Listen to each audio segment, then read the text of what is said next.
First Contact's Deception. Ambassador Sarah Chen stood at the viewport of Earth's primitive space station, watching as the Galactic Confederation's delegation vessel approached. Its crystalline hull sparkled with impossible colors, a deliberate display of technological superiority. She smiled slightly, knowing the carefully crafted performance that was about to begin. The station's docking bay was intentionally basic: exposed metal struts, visible wiring, and manually operated airlocks. Everything about it screamed developing civilization, exactly as Earth's Strategic Contact Committee had planned for the past 50 years. "They're right on schedule," murmured Director James Martinez, standing beside her. His weathered face showed no emotion, but Sarah knew he was monitoring everything through his seemingly primitive neural interface, a device that appeared to be a simple earpiece to alien scanners, but was actually quantum-linked to Earth's most advanced AI systems. The Confederation ship docked with a grace that was clearly meant to impress. From it emerged 3 representatives: a towering crystalline being that moved like flowing water, a humanoid figure with iridescent scales, and a creature that seemed to exist partially in another dimension, its edges blurring into impossible geometries. "Welcome to Earth Station Alpha," Sarah announced, bowing slightly. "We're honored by your presence." She deliberately spoke in English, letting their universal translators do the work, another small detail in humanity's elaborate charade. The crystalline being, Ambassador Zixtel, stepped forward. "We are pleased to make official contact with your species." The slight pause before "pleased" spoke volumes. "Though we must admit, we expected more advancement given the age of your civilization." Sarah maintained her diplomatic smile. "We've had our challenges: wars, environmental crises. They set back our development significantly." All true, technically, though not quite in the way the aliens assumed. The scaled humanoid, Science Liaison Krifak, was scanning everything with barely concealed disdain. "Your power systems are remarkably inefficient. Simple fusion reactors. No quantum containment." "We're still working to understand quantum mechanics fully," Martinez offered, his voice carefully modulated to sound both proud and slightly defensive. "Our best minds are making progress, though." The third alien, Temporal Observer Veen, rippled slightly. "Your species shows potential, despite your limitations. The Confederation is willing to offer technological assistance, under proper supervision, of course." "That's very generous," Sarah replied, while mentally noting how perfectly the aliens were following predicted behavioral patterns.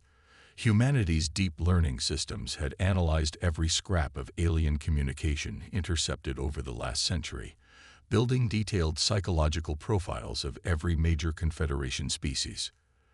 The tour continued through the station, each area carefully designed to reinforce the image of humanity as an emerging civilization, eager, promising, but safely centuries behind the Confederation's level of development. The aliens offered occasional patronizing comments about humanity's clever solutions to basic engineering problems, never noticing how their own advanced sensors were being subtly misdirected by quantum interference fields disguised as random power fluctuations. In the station's main conference room, below the seemingly simple metal table, quantum computers more advanced than anything the Confederation possessed processed every word, gesture, and physiological response from the alien delegates. The entire station was actually a massive data-gathering operation, every primitive feature concealing sensors and analysis systems that would have shocked their visitors. "We have prepared a preliminary agreement," Zixtal announced, projecting a holographic document. "The Confederation is willing to establish a protectorate relationship with Earth. Under our guidance, your species could advance quite rapidly." Sarah glanced at Martinez, their silent exchange hidden behind expressions of careful consideration. Everything was proceeding exactly as planned. The Confederation's patronizing offer of protection was precisely what Earth had spent decades preparing for. "We would need time to consider such a generous offer," Sarah replied. "Our planetary council would have to review the terms carefully. We wouldn't want to miss any details due to our limited understanding." The aliens exchanged looks that clearly showed they expected nothing less from a primitive species. They had no idea that quantum-entangled signals were already transmitting every detail of this meeting to Earth's true command centers, hidden beneath the surface of Mars and deep within the asteroid belt. As the meeting concluded and the aliens prepared to depart, Sarah maintained her role perfectly. She made sure to seem slightly overwhelmed by their technology, asked appropriately naive questions about their faster-than-light drive, and expressed suitable gratitude for their patronizing answers. Just before leaving, Krithak paused. "One curious thing. We detected some unusual energy signatures in your solar system. Nothing concerning, but not quite matching your apparent level of technology." "Oh." Sarah's expression showed just the right amount of confusion. Perhaps interference from solar activity. Our scientists often struggle to calibrate their instruments properly. The alien nodded, satisfied with this explanation that fit their preconceptions perfectly. None of them suspected that the unusual energy signatures were actually glimpses of Earth's real defensive grid, a network of quantum-linked satellites and automated defense platforms that made humanity's solar system one of the most heavily fortified regions in the galaxy. As the Confederation ship departed, Sarah and Martinez watched from the viewport. Only when their sensors confirmed the aliens were well out of range did they allow themselves to relax slightly. "Phase 1 complete," Martinez said quietly. "They suspect nothing." Sarah nodded. "How long do you think we can maintain the deception?" "As long as we need to. The quantum shroud is holding perfectly. They're seeing exactly what we want them to see." He paused, checking data through his neural interface. "Though I admit, watching them try not to laugh at our primitive technology was harder than expected." "Better they laugh now," Sarah replied, "than fear us later. We learned from history. Every time a more advanced civilization encountered a less advanced one on Earth, it ended badly for someone, usually the less advanced group. And now we're making sure we're not the less advanced group, even if we have to pretend to be." Martinez turned from the viewport. "The real work begins now. The Confederation's database is already being quietly accessed through the quantum backdoors we installed during their visit. Within a few months, we'll know everything about their technology, their species, their politics." Sarah watched the alien ship vanish into FTL, its wake rippling space in ways that humanity had actually improved upon decades ago. "And they'll never see us coming until we're ready to rewrite the rules of galactic society." The primitive space station continued its orbit, its true nature hidden beneath layers of carefully crafted deception, while humanity prepared for the next phase of their emergence onto the galactic stage. The stars watched silently, holding the secret of just how far humanity had really come. The hidden fleet. 3 months after first contact, the facade of humanity's technological inferiority faced its first real test. Deep within Earth's quantum-shielded command center beneath Olympus Mons on Mars, Sarah Chen stared at the emergency alert pulsing on her neural display. "Confirmation received," the AI reported. "The Galactic Empire has launched a surprise attack on the Confederation's outer rim. 3 major colony systems have already fallen." Martinez's hologram flickered beside her, his expression grim. "The Confederation's response."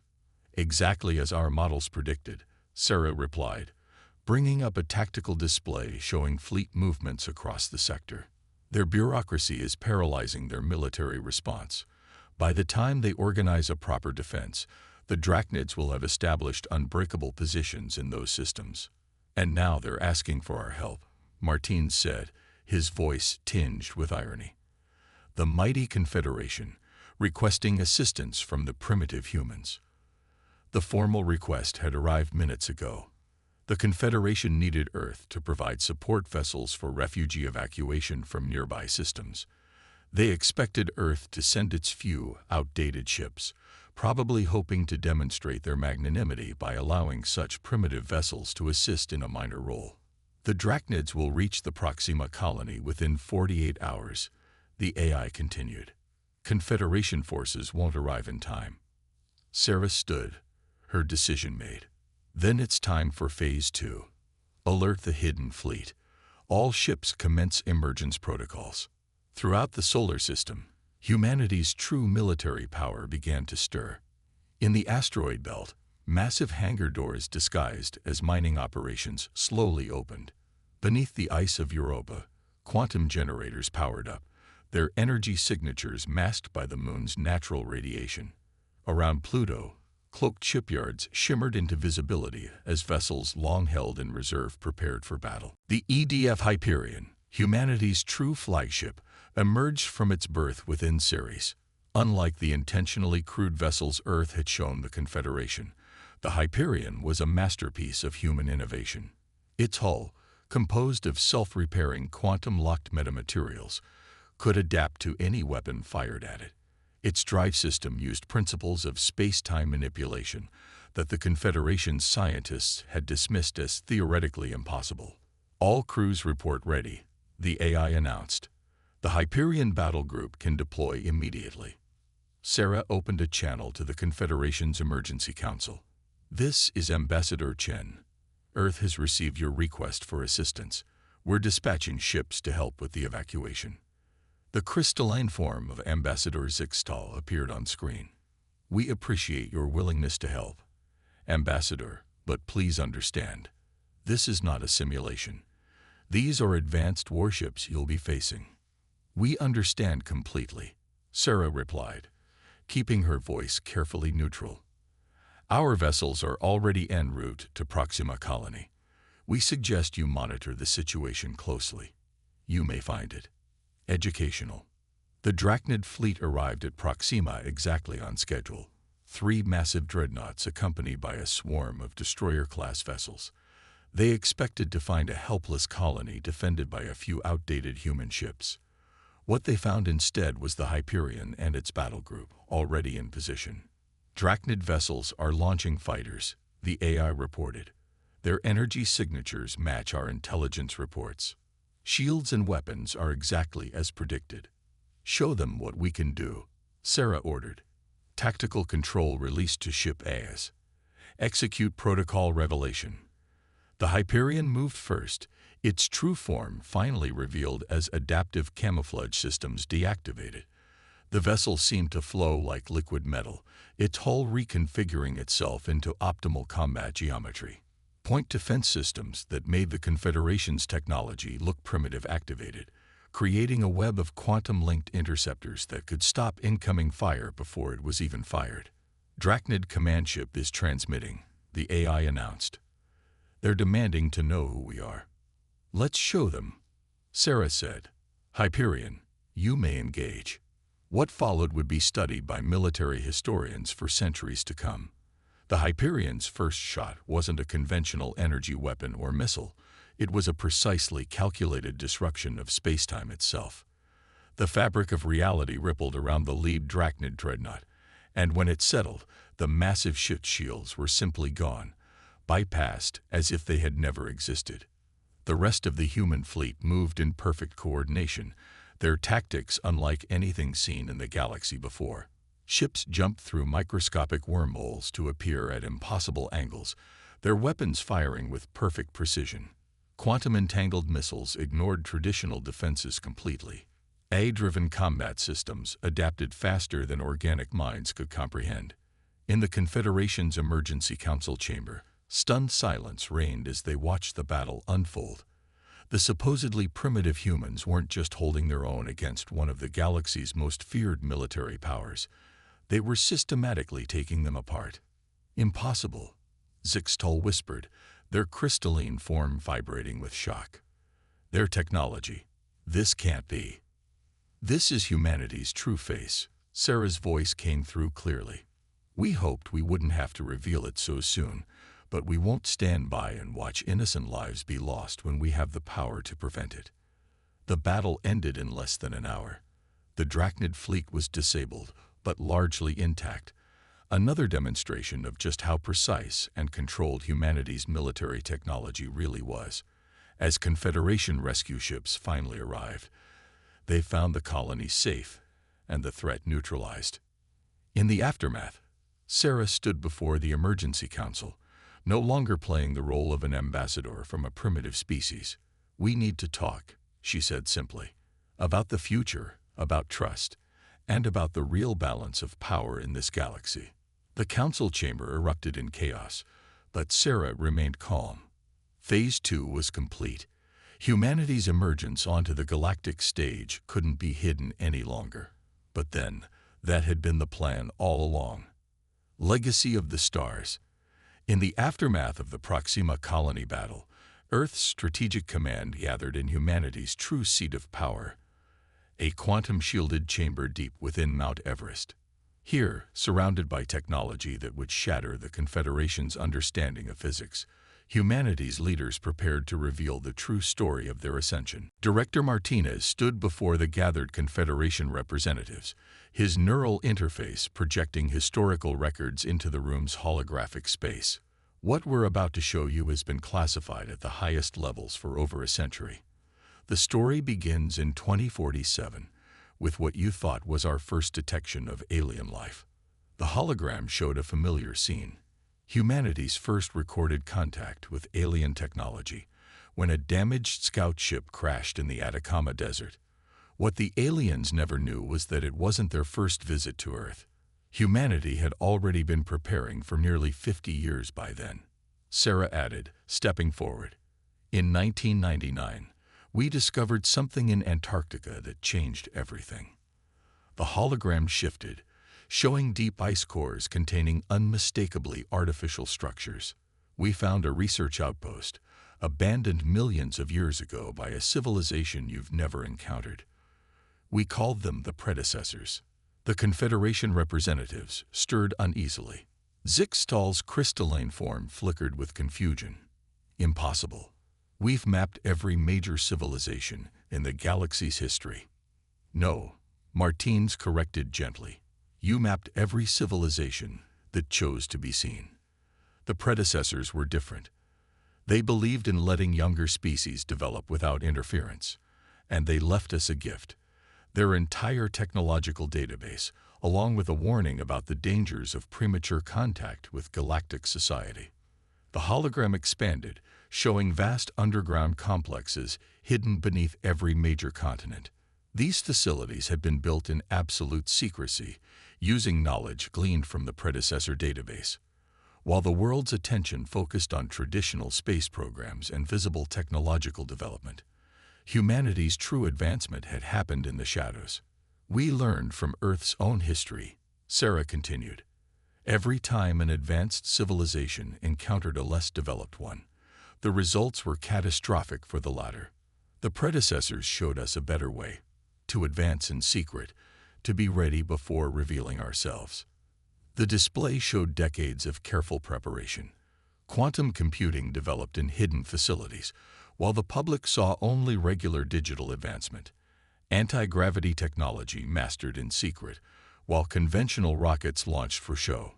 The first human AI awakening, celebrated privately, while the world debated much simpler artificial intelligence. "The crashed scout ship in 2047 wasn't a surprise to us," Martinez explained. "We detected it coming, allowed it to crash where we wanted, and used it to establish our cover story. Every piece of primitive technology we've shown the galaxy since then has been carefully crafted to maintain that deception." The Confederation representatives watched in stunned silence as the true scope of human advancement unfolded before them. The hologram showed vast shipyards hidden in dimensional pockets throughout the solar system, research stations in parallel space-time continuums, and energy production facilities that tapped into the quantum fabric of reality itself. "But why?" Krthak demanded, scales shifting with agitation. "Why maintain such an elaborate deception?" Sarah's expression softened slightly. "Because we watched you. All of you. We intercepted your transmissions, analyzed your cultures, studied your histories. We saw how the Confederation treated primitive species, with condescension at best, exploitation at worst. We saw how independent worlds were pressured into protectorate status, their development carefully controlled to prevent them from becoming potential rivals. Everything you saw of Earth's development was carefully staged," Martinez added. Those inefficient fusion reactors, purposely designed to look crude while actually housing quantum power cores, are primitive neural interfaces, more advanced than anything in Confederation space. Even our apparent political structure was part of the deception. The hologram showed the true extent of human space presence: thousands of cloaked satellites, automated defense platforms using technology the Confederation had never imagined, and fleets of ships that could outmatch anything in known space. We needed to understand the galaxy's political landscape before revealing ourselves, Sarah explained. We needed to be sure we could protect ourselves and others if necessary. The Drachnid attack proved both the wisdom of our caution and the necessity of our emergence. A new hologram appeared, showing the true nature of the Hyperion's technology. The ship wasn't just advanced. It represented an entirely new approach to physics and engineering, combining predecessor knowledge with unique human innovation. Your victory at Proxima, temporal observer Van rippled thoughtfully. It wasn't just superior technology, was it? No, Martinez confirmed. It was the culmination of a century of preparation. Every possible combat scenario simulated countless times. Every piece of technology tested and refined in secret. Every strategy analyzed by quantum computers that can process more variables than your entire strategic command. Sarah stepped forward again, her voice firm but not unkind. We're not here to dominate or control. The predecessors taught us better than that. We're revealing ourselves now because the galaxy needs change. The Confederation's stagnation, the Drachnid's aggression, these are symptoms of a system that needs to evolve. The chamber fell silent as the implications sank in. Humanity hadn't just hidden their advancement. They had surpassed their would-be teachers in many ways. And now, they were offering to help reshape galactic society itself.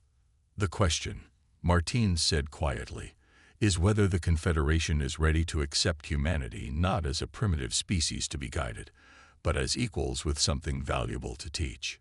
Breaking point. The Confederation Council's emergency session stretched into its third day.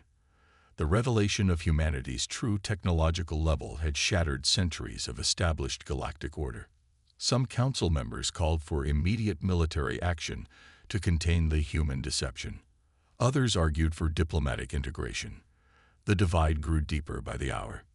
Sarah Chen watched the debates from Earth's quantum-linked observation chamber, her expression neutral, but her mind racing through probability calculations provided by her neural interface. They're reacting exactly as the simulations predicted, she noted to Martinez's hologram. Fear, denial, then desperate scrambling for advantage. Incoming priority alert, the AI announced suddenly. Multiple unauthorized quantum signatures detected at the edge of the Sol system. Drachnid emergence patterns confirmed. Martinez's hologram stiffened. They're actually doing it. How many?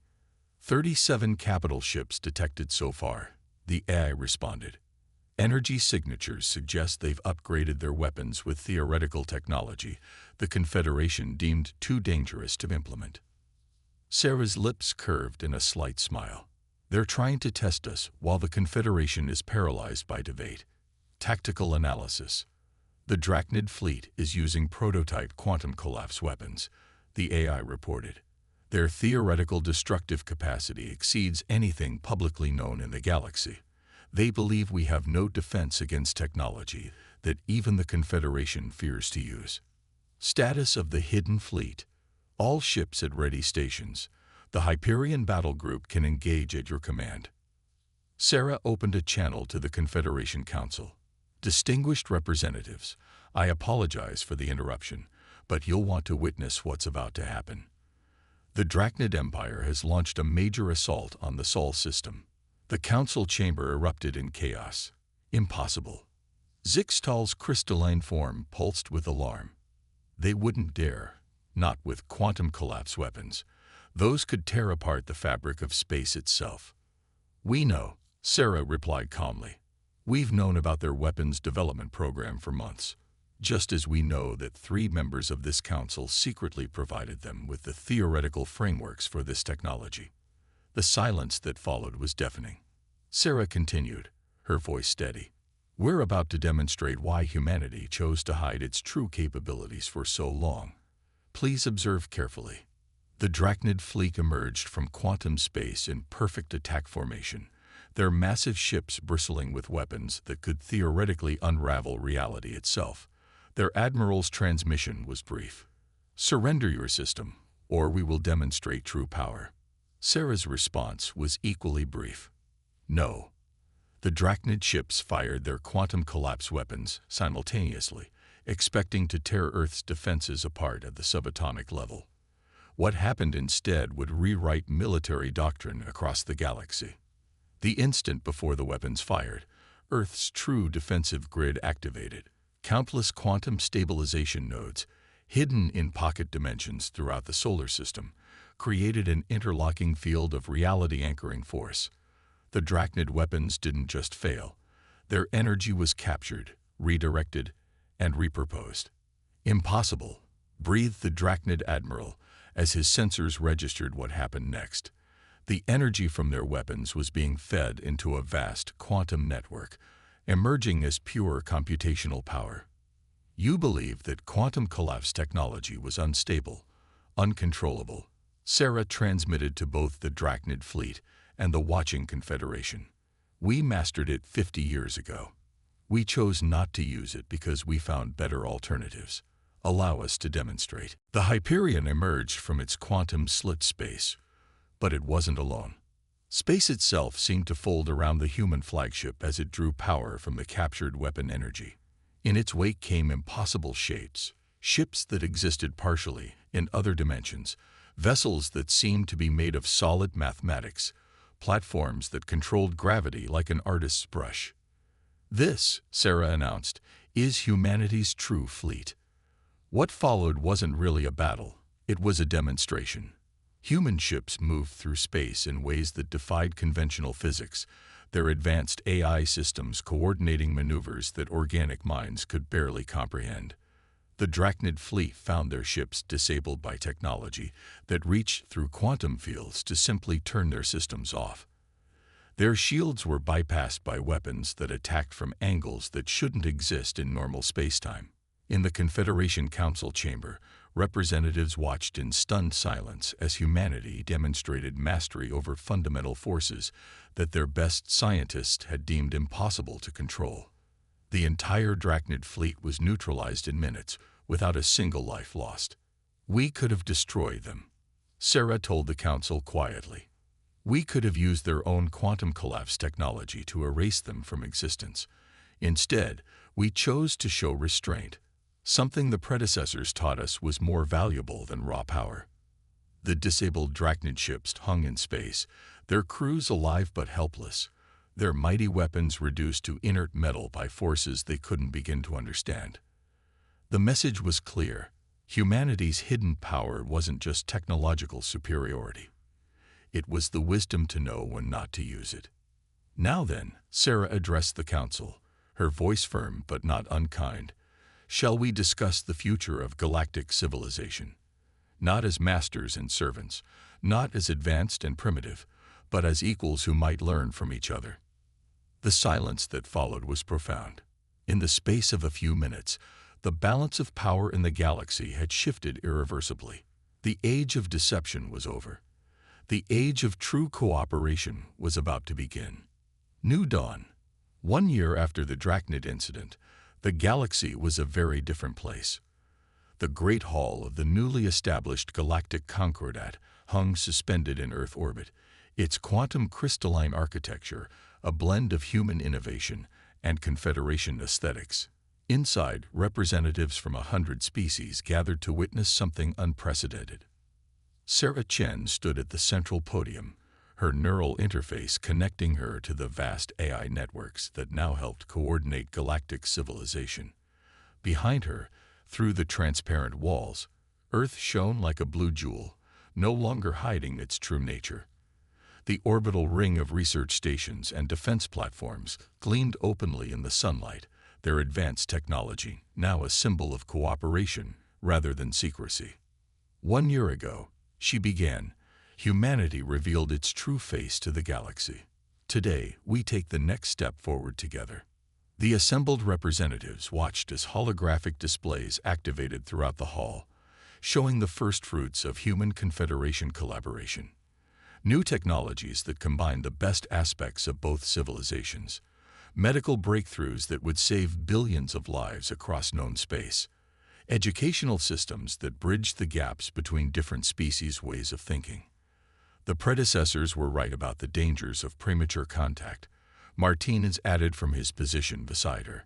But they never intended for advanced civilizations to stagnate in isolation. They left their legacy not just to humanity, but to all species capable of growing beyond their initial limitations. The holograms shifted to show the transformed Drachnid ships, now repurposed as joint research vessels. Their crews, once enemies, worked alongside humans and Confederation scientists, exploring new frontiers of quantum physics and dimensional mechanics. We chose to reveal ourselves when we did for a reason. Sarah continued. The galaxy was approaching a breaking point. The Confederation's rigid hierarchy was stifling innovation. The Drachnid's aggression was born of desperation to break that stagnation. Change was inevitable. We simply chose to guide it in a positive direction. Zixtal, now serving as the head of the Joint Science Council, moved forward. Their crystalline form had evolved over the past year, incorporating elements of human quantum technology in ways that would have been unthinkable before. What humanity showed us wasn't just advanced technology, they said. They showed us a new way of thinking, the courage to question established limits, the wisdom to advance responsibly. The holographic displays showed scenes from across the galaxy. Worlds that had been relegated to primitive status were now developing rapidly under the new cooperative framework. Species that had been bitter rivals for centuries were working together on projects that benefited all. The rigid hierarchies of the past were being replaced by a more dynamic, equal system. But our greatest challenge lies ahead, Sarah announced, bringing everyone's attention back to the present. The predecessors left us more than just technology. They left us warnings about threats they themselves fled from, dangers that lurk in the spaces between galaxies, challenges that no single species can face alone. The hall fell silent as new images appeared, long-range scans of anomalies at the galaxy's edge, strange readings that defied conventional physics, signs that something vast and ancient was stirring in the void. This is why we revealed ourselves when we did, Martinez explained. This is why we worked so hard to transform conflict into cooperation, because divided, squabbling over petty power struggles, none of us would survive what's coming. The predecessors faced these threats alone, Sarah added.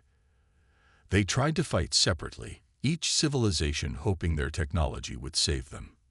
They failed. We won't make the same mistake. The holograms showed humanity's greatest secret, vast construction projects hidden in dimensional pockets throughout the galaxy. Networks of quantum sensors and defense systems that could be linked together, drawing on the combined knowledge and strength of every species. We're not here to lead, Sarah said firmly. We're here to unite, to show that deception can become trust, that old enemies can become new allies, that together we can face challenges that would destroy us separately. The assembled representatives rose one by one, ancient rivalries set aside in the face of a greater purpose. The age of isolation was over. The age of true unity was beginning. In Earth orbit, the Hyperion maintained its silent watch, its quantum sensors already detecting the first faint ripples of what was to come. But now it wasn't alone. Ships from across the galaxy gathered around it, their crews working together, preparing for challenges none of them could have faced alone. Humanity had hidden in the shadows, preparing for this moment. Now they stood in the light, not as conquerors or saviors, but as equals ready to face the future together. The deception was over. The real work was about to begin.